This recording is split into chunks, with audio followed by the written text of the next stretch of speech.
Hi, today we're going to take a look at actually doing a particle effect that kind of looks a lot like this one here, where we've got this kind of meltdown kind of looking, tearing a teapot apart with using particles and some fancy textures. So hopefully that's what we'll be creating today here, and let's go ahead and get started. Open up 3D Studio Max. To get us going, I'm going to kind of come immediately to the Create tab in our geometry, and I'm just going to create ourselves a teapot. I'm going to go ahead and go to the Modify tab immediately, and let's just go ahead and make this teapot, we'll give it a radius of 40, and we'll leave it low segments for this first one. We're going to clone it here. Let's go ahead and rename it. This one will be our particle emitter, so I'm going to go ahead and name this teapot emitter. And then I'm going to right click on it, and we're going to go to the quad menu here and select clone. Make it a copy, and instead of emitter, this next one's going to be our skinner. It's going to be the actual skin that gets ripped apart by our particles. So we've got these two teapots sitting right on top of each other. Go ahead and say OK. The skinner, we're going to need a lot more segments than 4. Let's just add a 0 to that and say 40, so that we've got a nice clean high poly mesh to kind of tear apart with our particles here. And then I'm just going to go ahead and right click and hide that Skinner teapot to get going here. I want to create a couple of other things before we get moving too far. So go back to our Create tab and over to our Space Warps button. And I'm going to create a wind. Click, drag to create it with no strength here. Let's go with maybe about... we just want some turbulence here, so maybe 1.4 and frequency of 0.8 and 0.04 for our scale. And that's just going to make our particles move a little bit more chaotically, a little less structured. I'm also going to create a gravity, and I'm actually going to point my gravity. I'm going to get my rotate tool and turn on my angle snap here. And I'm going to rotate the gravity 180 degrees the other direction, because I want my particles kind of fly upwards and away rather than downward. This can kind of be pointing in any direction you'd like your particles to go. And then over on the Modify tab, I'm going to change the strength. We don't need quite 1. Let's cut it in half to about 0.5 to get us going here. All right. Now we can hop into our material editor here. Bring that on over here. And we're going to just assign that first material over on our teapot from our list here. And in the diffuse slot, we're going to make an animated texture here. Before we get going to that, I'm going to need some more frames for this. Let's go ahead and open up our time configuration button here. And let's give ourselves at least 250 frames to work with. Good. And then we can, in our diffuse texture that we just assigned to our teapot, go ahead and add a gradient ramp. That'll help us animate this. I'm going to go ahead and turn on the Show Shaded Material and Viewport right here so that we can actually see it on our teapot, and minimize the coordinates so that we can start to see the gradient ramp parameters here. First thing I'm going to do is change the interpolation type here from linear to solid. It's going to make my life a little bit easier when creating this animated texture. And I'm going to go ahead and we're going to make everything, just to double sure, everything black to start us out, except for the far left-hand tab, which we'll go ahead and make white. And this is what we're going to end up doing. We kind of want to create this effect that's going to scanline, down, revealing more of the teapot as we go, white to black for that animated texture. First things first, we're going to need some UVW coordinates on our teapot, so I'm going to go ahead and select it, and I'm going to add a UVW map modifier. Planar will work fine for this, for what we're going to do today here. I just want to open up the sub-objects and grab that gizmo, and again, get that rotate tool and kind of just 90-degree turn so that it's kind of covered the whole teapot there. I can actually hit the fit button and it'll kind of tighten things up. I want it a little bit bigger than that, so I'm just going to use the scale tool and kind of just a little bit beyond so that we're not so close that it hurts. Alright. Over here back in our texture, we're going to go ahead and animate this now. So we're going to go ahead and turn on our auto key. And let's say we want it to start at about, let's say, frame 10. Frame 10, I want this marker all the way over here at position 1. You'll see the POS equal 1 over here. And then it'll probably make you a new one here. We'll just kind of click and drag that over to keyframe 9. If I back it up one, you'll notice that it jumps. We want to move that over to position 1 as well. I also, on keyframe 9, kind of want to come in here to the first tab, if I can click on it a little easier there. Double click, and we're going to change it to black. You'll see another keyframe get made down here. We can go ahead and select that and just hit delete on our keyboard to get rid of it. Then jump over to keyframe 10, and now that these are all black, we're going to click that again and change it to white. What we've just done is animated that first little nub turning to white between keyframe 9 and 10. Just one keyframe animated, boom, white. Then we're going to take our timeline slider all the way down to, let's go quite a ways, maybe about 180 here. Grab that second tab and just pull it all the way over to position 99.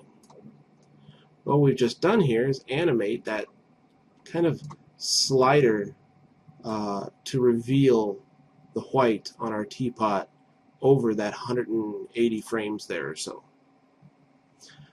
At keyframe 180, great. We'll go over one more to keyframe 181, and I want to take that other one, that last tab, and I'm going to change it to fully white. I also want to go back up one, since this is on our solid interpolation type, and we're going to turn that one back to white as well.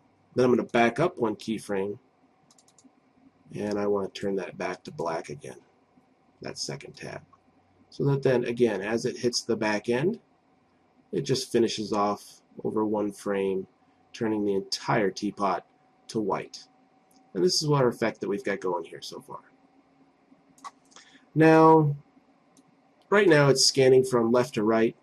We can either just rotate our gizmo for the UVW map modifier again, or we can kind of come back up in here to coordinates, and under the angle, the UVW, under 90, I'm just going to pop in 90 so that this actually starts from the top and goes to reveal the teapot towards the bottom there.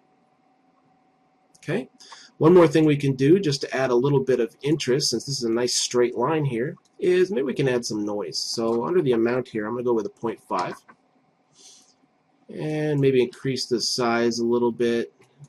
3, 2, yeah, 3, just to haggard up that line a little ways. You can go a little bit more detail by doing fractal or turbulence, but I think that'll do fine for us right now. And that just kind of reveals like it's creeping down the side of our teapot. We'll then use this texture to emit our particles. Now that it's there, we can go ahead and do that. I'm going to go ahead and hit 6 on my keyboard to open up particle view. If 6 doesn't work, remember you'll need to activate, whoops, there it is, the keyboard shortcut override toggle. If this is not turned on, then 6 on your keyboard will not work. You can also create a particle flow source by coming over to the Create tab, the very first geometry button, Particle Systems, and there's PF Source. I find it a little quicker and a little easier just to hit 6 and open up particle view and start this way. First things first, I'm going to drag out an empty flow into my stage area here. And then I want to click to select that PF Source 001 box, where we kind of always have to make a couple of changes right off the bat. For some reason it defaults showing only 50% of the particles in our viewport. I want to see them all, so I'm going to change that to 100. And then just in case we get a little carried away, I just kind of always add a few more zeros to the upper limit particle amount so that I can always see all the particles that I'm creating. This comes in handy to reduce if you're creating millions of particles so that your computer doesn't crash or lag out on you. Once we've created the PF source, that's our particle flow. You'll see it kind of shown up right underneath the teapot here. We're going to need to create a birth event. So click and drag that out and then connect the node from that render PF source 01 box to our first event here. Select the birth and the settings will show up on the side here. Right at emit start 0 and emit stop I'm going to change to 0 so that all our particles exist immediately upon entering the scene. I'm also going to give ourselves a few more particles here to work with, maybe 1,000. After that, we need to tell our particles, now that we've told them they can be born, we need to tell them where to be born. So we've got two choices, position icon or position object. Icon, of course, we use the icon as the emitter that we've created here, the PF source. But we've got a teapot for our emitter. So I want to choose position object, drag that out, and drop it underneath the birth operator here. Go ahead and select it. Where we'll have an emitter objects list here, we can go ahead and click the add button and then click on our emitter teapot. Right away, particles should show up on the surface of our teapot all over the place. Just to give it a little bit of size, I'm going to go ahead and add a shape underneath that. We'll leave it cube, that's fine. We probably don't need 10, maybe 2.5 for a size there. Right now our display is at ticks here, but if we change that top drop down to geometry, we'll be able to see the boxes on our teapot, and it kind of gives us kind of this covering of little cubes on our teapot. I'm going to leave that display though as ticks, just because it's a little easier on our viewport as we're working on this stuff. Might be able to change the color here, something a little bit more bright and noticeable while we're working with this. All right, the next thing we need to do is we're actually going to work with a data operator for this one to tell it to pay attention to the animated texture that we created for our teapot. Right now the teapot's turning white as that kind of creeps down the side of the teapot, turning the entire thing into the white color. We're going to use that value change. Anywhere that there's black, we're going to just leave our texture sit on the surface. Kind of non-existent, no big deal. But if we add a data test down here right there, up underneath our shape there, we can actually define a set of almost programmer-like qualities that tells it to pay attention to this texture. And anytime a particle gets hit with a color change from black to white, the particles are then going to be allowed to move through this node into a second event. Our second event is going to be our paying attention to our wind and our gravity. So right away, I'm going to go ahead and take a force and drag and drop it out onto our stage, and then kind of connect these two. I'm going to select that force, and by list add in my wind and my gravity. So in other words, after it does its data test, it'll send qualifying particles into the next event where they will blow away in the breeze. But first we need to set up our data operators in order to pay attention to this particle. This is where it gets a little bit hairy and a little bit more mathematical. It gives me a headache, but we'll get it done anyhow. Go ahead and select the data test, come over here and edit our data flow. It looks like another particle flow spreadsheet system here, but it is in fact just a bunch of operators that allow us to tell the teapot to wait and see and watch for the color change, and then after it detects it, move them through into the next event. So in order to get us started, we are going to need an object, a select object down here. So we'll click and drag that up here. This is the object it's going to be looking for our change, our texture change. Right now we've got a single object. Go ahead and click that None button and then select that emitter teapot again from our scene. So right away it's saying, okay, take a look at this teapot for any changes that we're going to then describe. Next we're going to take a geometry operator here. I'll go ahead and just kind of connect that to that little node to this color-coded one here that tells me that this orange and that goes to that orange, and purple goes to purple, and pink goes to pink, and etc. We're going to go ahead and select the integer type. Instead of closest object by surface, we want it to do closest object. We do want it to do closest object by surface. Actually, we can just leave that. So it's going to look for these points, closest object to the surface, and it's going to find a particle there and whether or not it will pay attention. We need it to take that surface here and look for the color change. So we're going to take another geometry, drop it out here. We're going to change this one from closest object by surface, and we're going to change it to point color. So it'll be looking for that color. You'll notice we've got two input nodes here now. that kind of change things a little bit.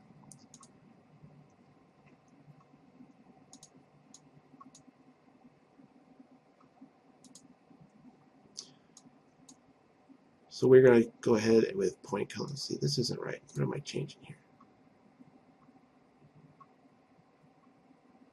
I think we want closest point by surface in this one, not object. That's, yep, there we go. That gives us our pink nodes that we can attach to there, and then we can attach this orange one to there. So now it's looking for the closest point based on the surface of our teapot, and if it detects that color change, it will go ahead and send it on through. It's a little bit like programming. Not my mathematics are not my strong suit, so bear with me here as we kind of fumble around a little bit. From here, we're going to need a conversion, so we're going to take those and convert them from vector to real tangible data. We can go ahead and click the pink there to the pink there. After that, we're going to want to say on the condition, so we're going to take a condition out here, and we're going to connect those two, which is kind of that reddish color. And then we'll take the condition R1 if it is greater than 0. In other words, if the value changes from black to white, it'll go ahead and push out to the output test. And since we did a data test, we're going to take that output test and connect those as well. If all of these color changes meet the expectations, it's going to be sent out to this output test, which sends it on into our next event. So a little bit complicated, and I'm sure I did not explain these data operators perfectly, but basically what we're doing is telling you to look at the teapot, find the closest point by the surface, and check for a color change. If the color change kind of happens, it's going to change it to real data. It's going to notice how it's changed and then put it out to the test, which allows it to move on. We can go ahead and close those data operators right now, and then let's kind of scrub back and forth to see what happens. As the teapot turns white, the particles are now flying away, and that's going to allow us to make the change in our teapot skin follow the particles as they change, as well as that texture. Okay, let's do a couple other things here in our event 02. We've done our forces with our wind and our gravity. They're flying away just fine. We can make them a little bit more chaotic, a little bit more interesting. If we add a spin, random 360 is fine. We can make them shrink over time so that it's like the particles or the torn away pieces are kind of shrinking as they float away, so they will disappear entirely. We'll add a scale.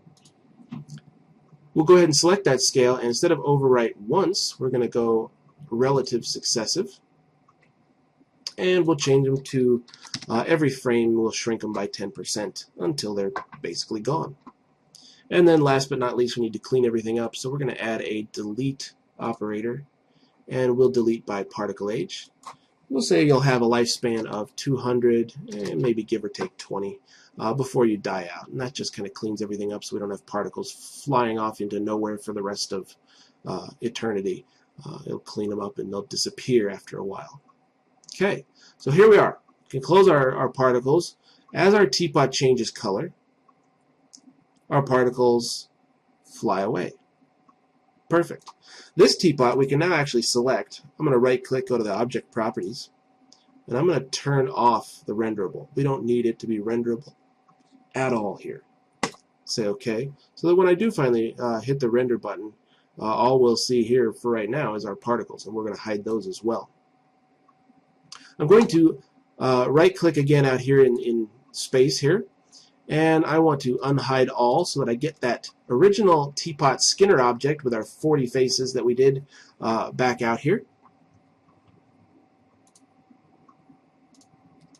And we're going to add some kind of the same thing. I'm actually going to kind of click until I see that emitter again. I'm going to right click and copy this UVW map so that I can add it to this teapot for any animated textures that we want to do to get that kind of color change happening as well that we saw in the original video. After that, I'm going to go ahead and add another modifier to our Skinner teapot. That's the one with all the faces. And I'm going to find the particle Skinner modifier. Here we can tell it to pay attention to those particles, and as they start to move, the surface of our teapot will get kind of ripped and torn and pulled and stretched apart. Initially, we've got to activate this, so we're going to do that at the end. But initially, we're going to kind of come down here. We're going to go to the particle flow system that it's going to pay attention to, hit that by list, and select our PF source. We'll kind of come down a little ways and take a look at some other settings here. First of which I want to kind of take a look at are the controllers. I'm limited to how many controllers, how many particles are going to control this surface. I'm going to up that to about 12 just so that we've got a little bit more interaction happening. And I'm also going to click the Remove Uncontrolled button so that anything that's not controlling a piece or a part of the surface of our object is just going to kind of get rid of it, and so that we don't have a mess. The type, I'm going to say a distance change, so as they get farther and farther apart, that's when they'll start to break off or rip off or tear off. And then the image or edge split precision here, you can have it kind of, follow along closer to exact, but then you're going to get a kind of a boxy feel to it. So I'm going to reduce the relative percent, maybe to about 45. And then the distance change before it rips off, we'll actually give it a little bit more. So we'll say if it leaves 85% relative to where it started, if it stretches 85% there, then it'll tear or break off. When we're done with that, we can go ahead and hit the at the top the Activate Skinning button. And I'm just going to kind of click out here to unselect that, and we can kind of scrub down our timeline. And as those particles leave, you'll notice that they are now taking pieces of this teapot with them. And we're getting that kind of shredded or ripped apart teapot look there. Not too bad. Go ahead and put it back to 0. Let my computer think a little bit more. At this point, I can actually select the emitter and right-click. We'll just hide it. We don't need it in a scene anymore. And let's take our skinner and we'll do a couple of other little things to it. First of which, if we want to give it a little bit of depth, I'm going to add on top of our particle skinner a shell modifier. We'll say only about 0.5. It's thin metal, but still has some thickness, some girth to it. And then we can actually do, just for texturing's sake, we can do the override inner and outer and edge materials. And we can have 3 different materials for the inside between the edges, the outer or the inner. But let's just go with the 2 of them, and we'll say our inner material can be material ID number 2, our outer material can be material ID number 1, and our edge will be the same. And we'll just go ahead and make it material number 2 as well. That way, when we actually kind of come in here, we can make ourselves a texture. If I come in here and let's just say, click on that standard, and we're going to create a multi-sub-object texture. We can go ahead and discard any of the old materials, and what that's going to do is create us 10 textures inside of one. I'm going to click the Set Number button and just select, instead of 10 materials, I only want 2. And number 1 will be the outer texture, and number 2 will be the inner texture. And we can create 2 different ones for each. So for our outer texture, we can go ahead and create, let's just go a Mental Ray Arc and Design. And maybe we can do like a glossy plastic. It'll increase the glossiness, and this is just going to be our teapot texture. So we'll go with a 0.8 there, and then I'll just change the color. We had blue on our other one. I'll go with green for this one. And if I turn that on, you can see that it's got some reflectivity and everything to it as well. Then I'm going to back up, and we're going to create another one for the inner material. We'll go with an Arc and Design again, and maybe from this one we'll just select a template like brushed metal for the inside of our teapot. And we'll go to Parent again, and I can kind of click and drag and drop that onto our teapot. I'll have to come in here and kind of turn them on if we want to see any of those changes in our viewport.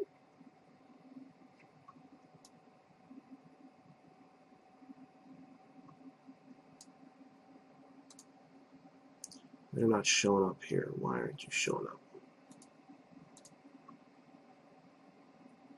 If I render,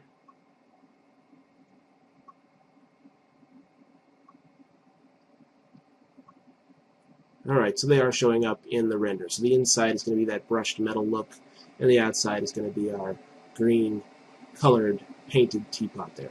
And we'll add some light so that looks a little bit better here in a moment. Alright, good. At this point, you can also take, let's say, maybe the outer and do an animated, just like we did the animated texture for our particles, maybe an animated self-illumination using that same kind of gradient ramp for the color, or a change over time, and that kind of will give you your heated metal kind of look there. But we'll go ahead and let you guys experiment with that on your own, as you've already done part of that texture, and we'll just move on with this one. After that, we can even add another modifier to our teapot. We'll go with like a turbo smooth, just one iteration. It's going to give us a lot more faces, but it'll kind of smooth out some of those chunks flying away from our teapot there, to kind of give it a nice torn or almost melty look to it. A lot of faces, but that's okay. It looks pretty good there. Turn my edge faces. We can kind of see what we've got going on here.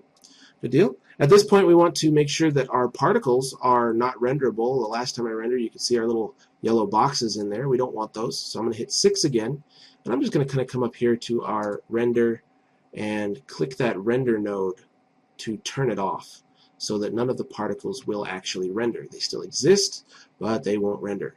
At this point, we can actually cache our data. We can add a cache disk up here underneath that, and it might help speed our viewport up a little bit. I'm going to select the Use at Viewport and Renderer, and we can go with selecting a file, and it doesn't matter. I'll just put one out here on my desktop, and we'll call it our particle cache teapot. And then go ahead and hit the Update All button. And what it'll do is record all of the movement and motion of our particles, so that it doesn't have to calculate them every time we play back here. From here forward, all we need to do is maybe add a couple more animated gradient ramps in order to get the metal look as though it's heating up and turning glowing orange or something. In order to kind of do that, I'm going to go ahead and hide my teapot skinner, because it's got so many faces and it's just killing and lagging down my my monitor here. I can actually unhide by name, maybe that emitter here, and we can actually make a secondary clone of it. We can even call it a reference here, and we'll just call it our I'll just call it a texture test, because we'll end up deleting it in the long run anyhow. Maybe we'll add that shell modifier to it so that it's got all of the same material IDs that the other one has, and apply that texture to that our texture test object. And then I can hide, and then I have something to select to do all of my animating here as far as the textures are concerned. Now that we've got this guy assigned, we've got the inside being that brushed metal, the outside being this kind of a green color. All we need to do is maybe animate again, kind of likewise, that gradient ramp there. Maybe something as far as a self-illumination color for our glow or something along those lines. I can turn our self-illumination on here. Turn it to physical units. That should do us fine. And then come back up to our original, right-click and copy that gradient ramp that we've already done the animating for, and right-click and paste into the filter color here. So what we're going to end up with, let me go inside here, is it's going to start glowing white. Obviously, we'll change the color there a little bit ahead of time. Get rid of that. Don't need that. Good. So between frame 0 and 180, we're going to actually have it start heating up and look like that is getting a little orange. We can start this by kind of changing that solid back to linear a little bit. We'll have a couple of things to contend with right off the bat, because now we've got a gradually changing gradient instead of a sharp solid color. Frame 10, I turn my auto key back on. I want to make sure that this is black to begin on both keyframe 10 and 9. Good. And then I might want to get these to start a little quicker for this particular one, so I might grab these and just move them up one frame. So it's happening between 8 and 9 instead of 9 and 10, and that should be getting our kind of color change happening a little quicker. On frame 9 then, again, turn my auto key back on, come over here, and instead of white, we'll give it the yellow-orange, maybe 255 over 120. And then 10, as that starts to happen, good, we'll get all the way down to 180 here. Maybe we want it to finish one earlier as well, so we'll scoot those over between 179 and 180. 179, I want to make sure again that this is staying black, black meaning no glow of course, and yellow meaning some. And over 1, we still want you to be black, and we want you to be that yellow-orange. 55 or 120 I think is what I did.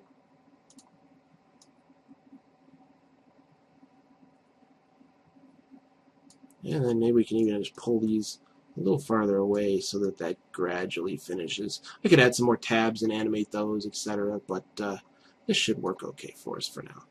And then maybe one last thing. Make sure that that turns orange toward the end as well.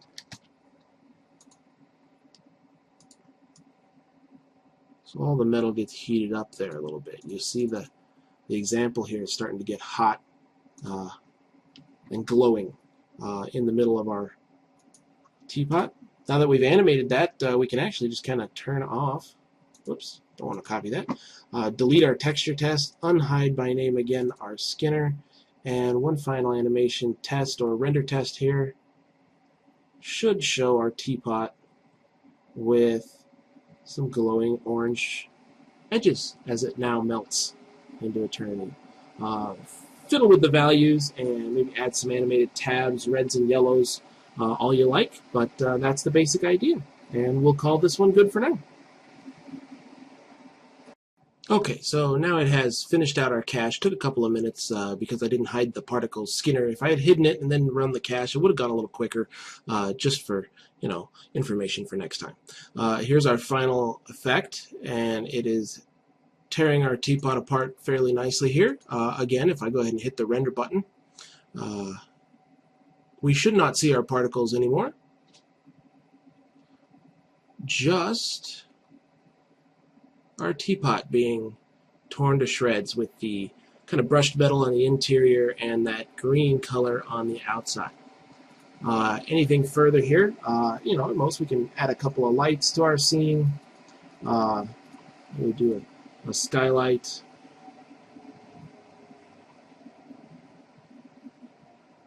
It takes it a moment here because I've not run another cache like Xmesh or anything here.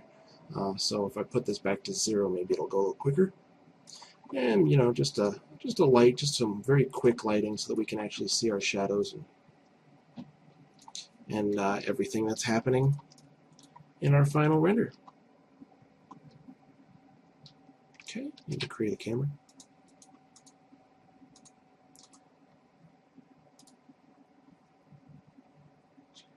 And let's we can make the lights a little softer by adding a radius to the area light. You can add, you know, your HDRI maps to the skylight, and all that's a whole nother tutorial probably. So we'll just kind of glaze over it and maybe create a plane for our ground, and we can give it a different texture. In fact, matte shadow reflection in our mental ray textures would be a very good one, depending on, let's say I've got this gray color in my background. I just go ahead and paste that gray color there, and then that gives us kind of our endless horizon effect, but keeps our shadows and any of the other nice touches.